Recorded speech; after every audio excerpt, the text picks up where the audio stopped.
Hello Internet, this is Marco Yamashita bringing you this TLDR report on Nijisanji's parent company, Anycolor Inc.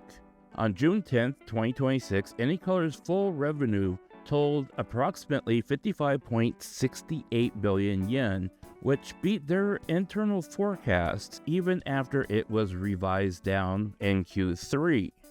The company ran through with a full year results exceeding 20% in almost every single category, and those numbers were more than just pure fluff.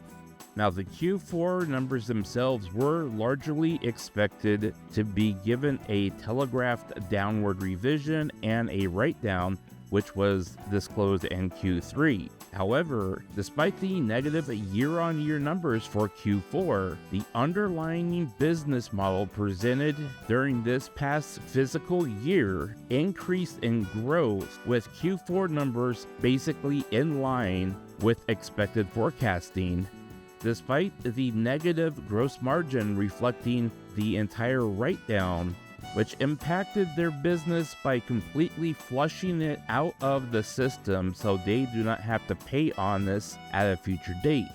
While their net profit margin fell approximately negative 1.5% from the previous years, the numeric strength of the result ended up being plus 22.4% more than the year before, which shows that the averages will occasionally vary from the actual result when you calculate everything together. Now, it's inevitable that we talk about Nijisanji EN at some point, so let's get this out of the way right now.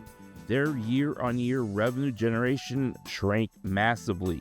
This is due in no small part because Anycolor's parent company had an indifference to ship overseas, since they can basically grow that revenue in Japan itself and they would not be losing out on sales or the revenue that would be brought in.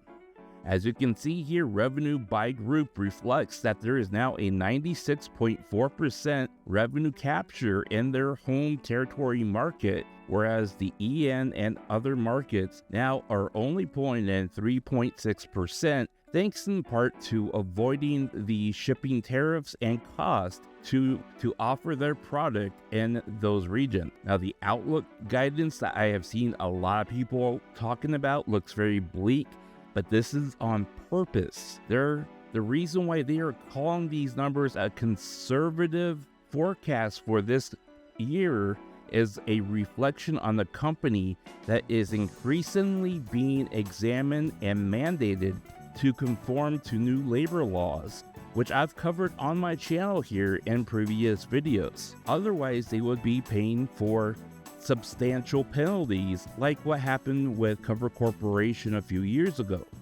Otherwise, we will see them face penalties here within the next year. Hopefully, we won't have to see that and see a company go through the process of trying to explain themselves. We'll be doing a deeper dive in the days to come, so please stay tuned. Until then, this is Marco Yamashita signing off. Peace.